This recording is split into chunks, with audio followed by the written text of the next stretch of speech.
Buongiorno.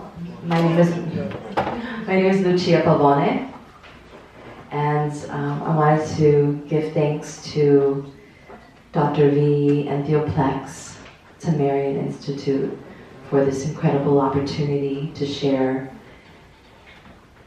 from the heart, from the mind, from the wisdom of sacred technology. And before we start, I really appreciated the acknowledgement of Baba Kilindi, and I'd also like to name the acknowledgement of being on the land of the native people of the Shawnee, I believe, and the Miami. So I invite you all to just take a sacred pause and find your breath and invite in the energy of the people of this land.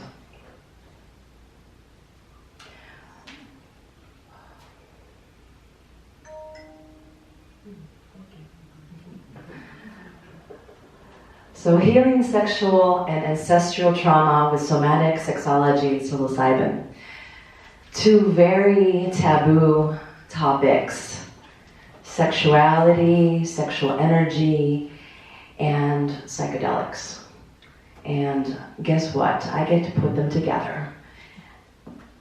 So once again, I'm a somatic sex educator, Del pelvic practitioner, sexological body worker, and mushwomb strega. I'd like to think that the information that I'm sharing comes not from necessarily or solely the journey I've taken through this lifetime, but definitely and most certainly through multiple lifetimes.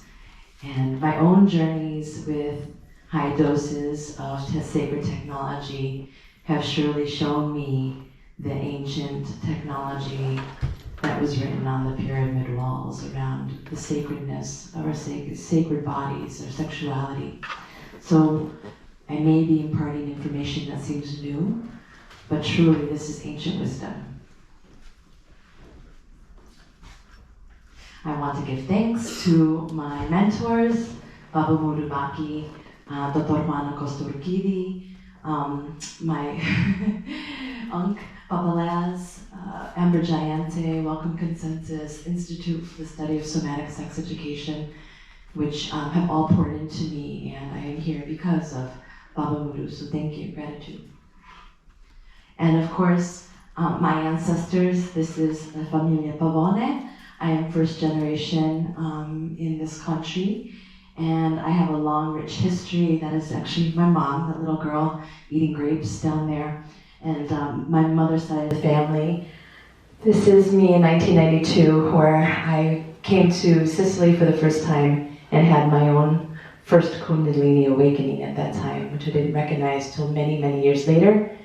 And in 2018, I returned, where I led a beautiful sacred retreat called Surrender in Central Sicily, and took all of my wisdom and many women to Sicily to discover their wisdom as well.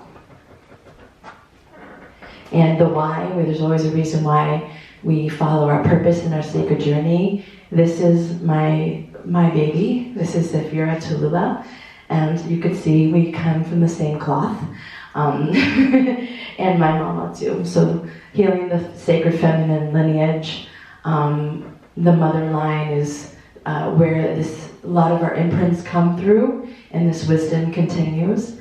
And so we do have a rich genetic history, and my own journey around discovering my ancestral wisdom in the process of healing my ancestral trauma has been rich.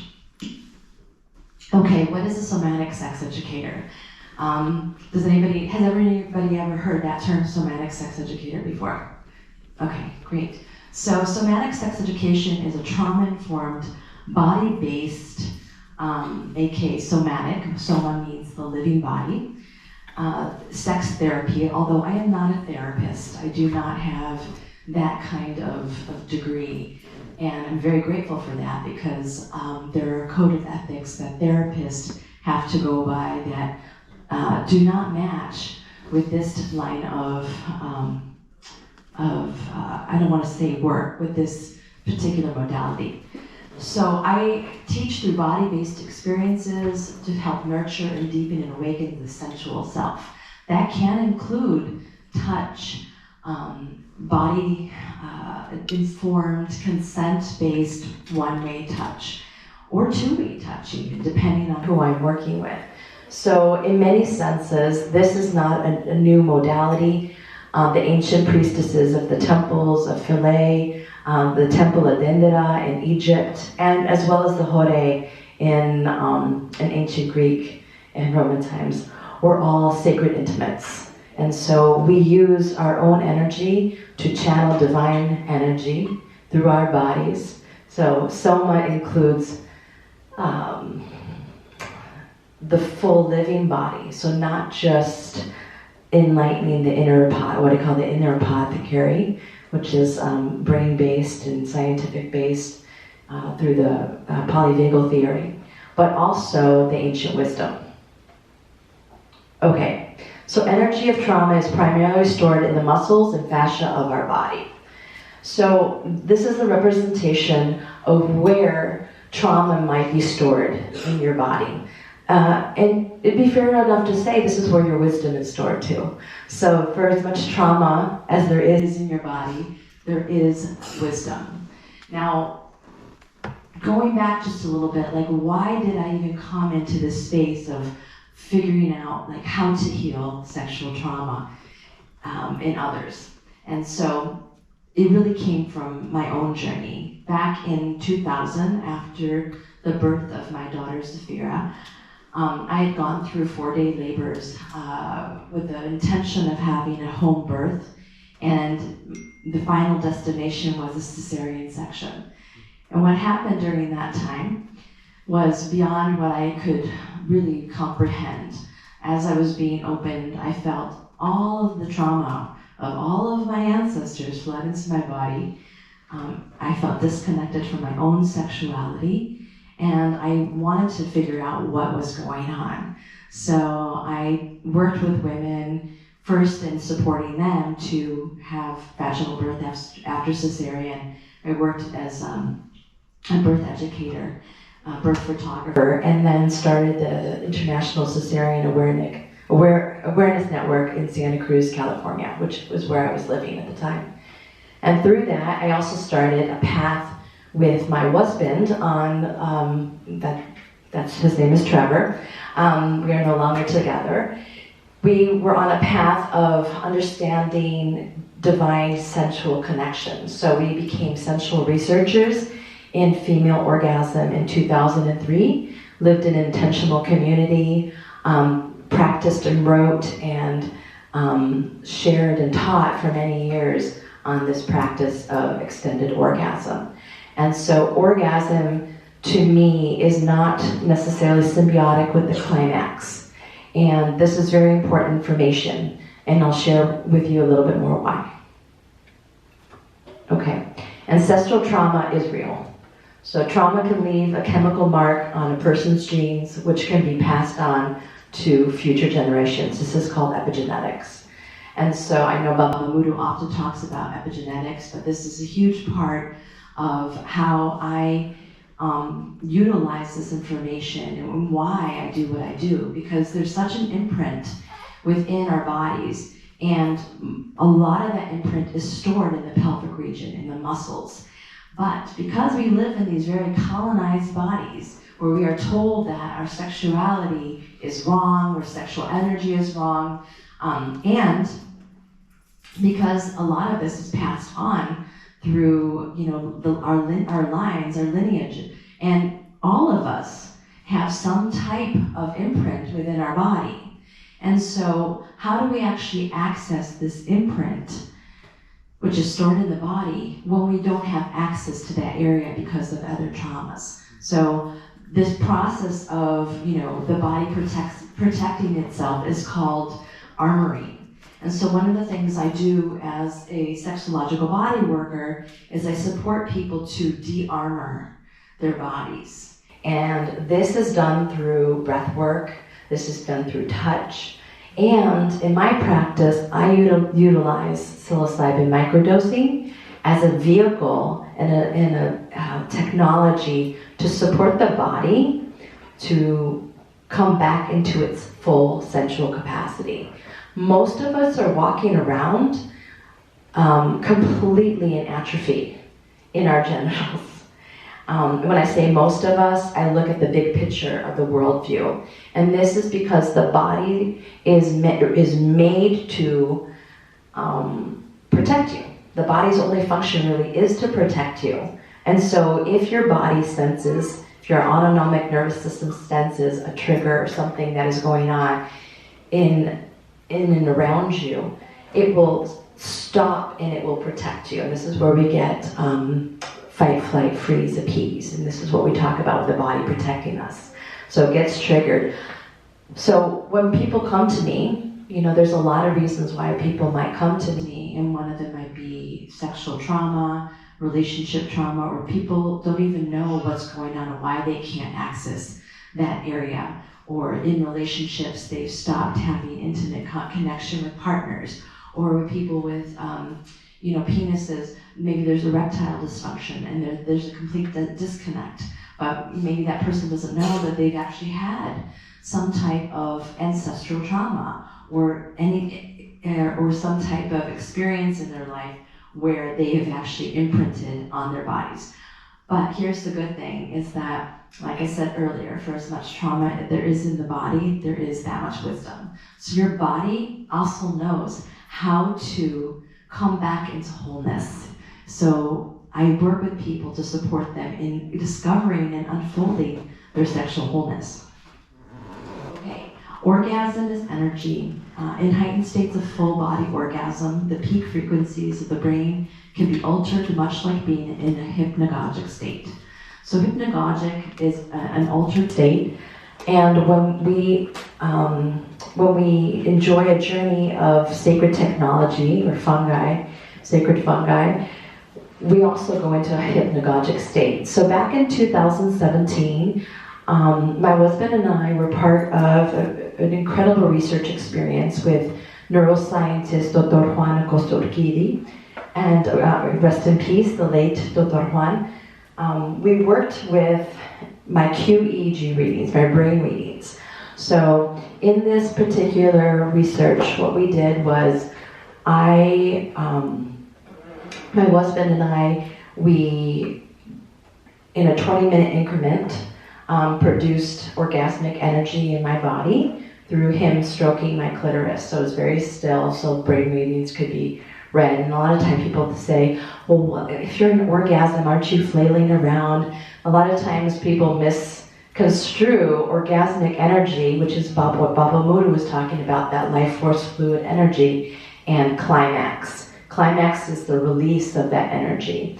And with people with ovaries, we have a lot of that. We actually create that energy. That's why we're mammals. We go into heat, and the masculine responds to that energy.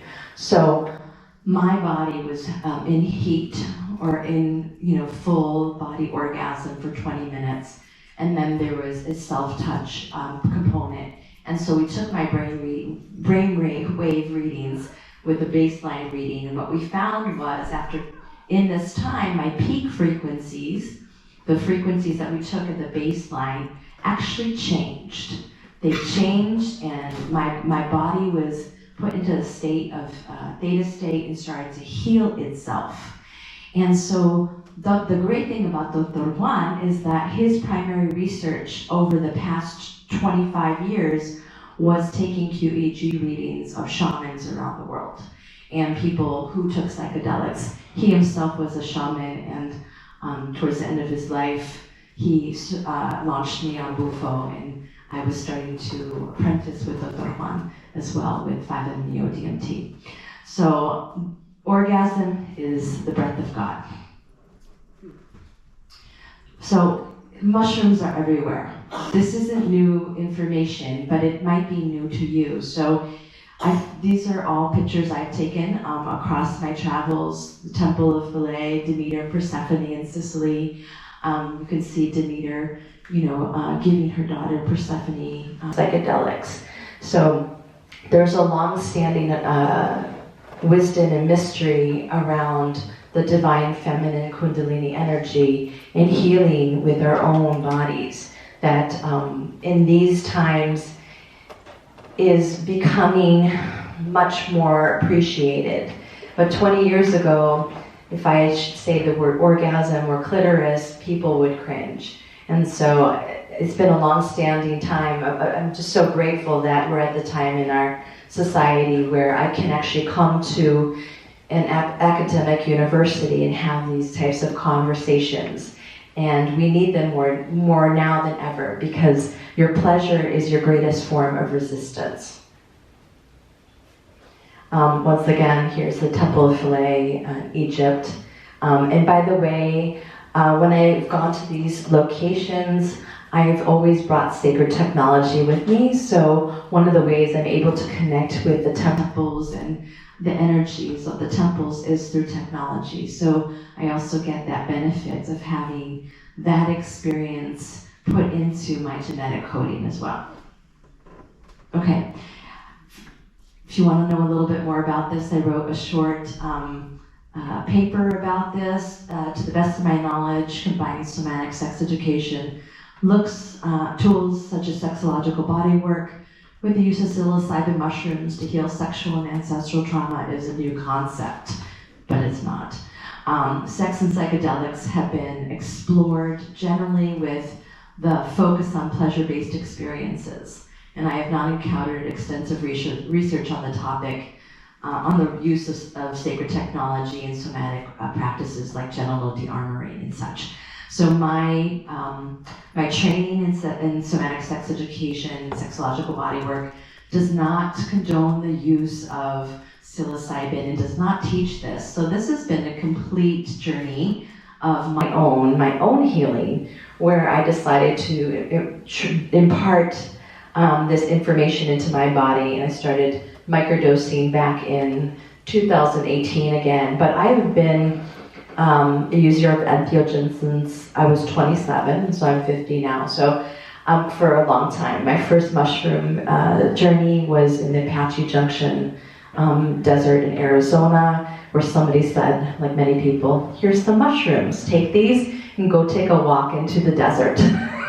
Which I did. And so I danced all night, and of course that began my journey at 23 of a lifelong explorer of my mind, heart, body, and spirit.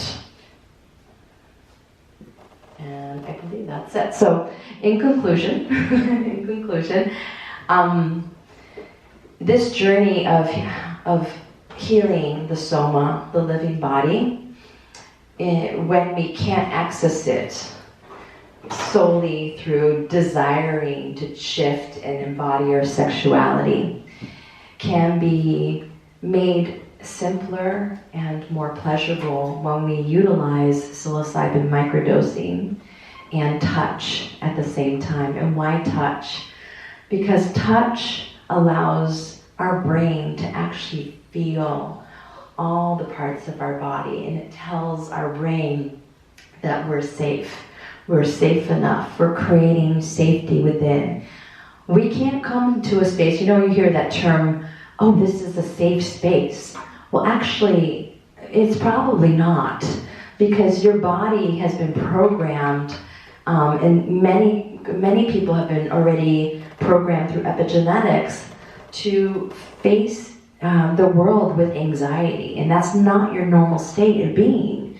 So in order to go through and shift this, we have to create brave spaces, and we have to start understanding that it starts with our own self-healing, healing our own bodies, falling in love. Like, what happens when you have oxytocin going to your brain, whether through orgasmic energy or through sacred technology and fungi? You start to fall in love with yourself. You start to make your body the temple. You become the god or the goddess.